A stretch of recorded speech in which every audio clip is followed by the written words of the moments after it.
ছোট ভাই আমার, বোন আমার, প্রতিজ্ঞা করো, বাপ মরবে, মা মরবে, ভূমিকম্প হবে, সিডর হবে, এই পৃথিবী লন্ড ভন্ড হয়ে যাবে, বেঁচে আছি মানি ফজরের 2 পড়তেই হবে। বেঁচে আছি মানে জোহর, আসর, মাগরিব, ইশা পড়তেই হবে।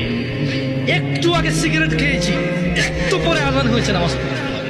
একটু আগে পর্নোগ্রাফি, উলঙ্গ সিনেমা দেখেছি, একটু পরে আজান হয়েছে, নামাজ পড়তেই হবে। ঘুমের মধ্যে কাপড় চোপড় নষ্ট হয়েছে, মা জানে, বাপ জানে, ভাবি জানে, বোন জানে, সবাই জানে। এখন গোসল করলে সবাই বুঝবে কেন গোসল করছো। সবাই বুঝলে বুঝুক, না বুঝলে নাই। আর বুঝলেই কি না বুঝলেই কি, আমার কাপড় নষ্ট হয়েছে, গোসল আমার ফরজ হয়েছে, আমি গোসল করবো, নামাজ পড়ব। রাতে আমার ঘুম আসে নাই, বন্ধু বান্ধবের পাল্লায় পড়ে সারা রাত বসে বসে উলঙ্গ ছবি দেখেছি, যা অত্যন্ত ঘৃণিত এবং যা আমার জীবনকে তছনছ করে দেবে।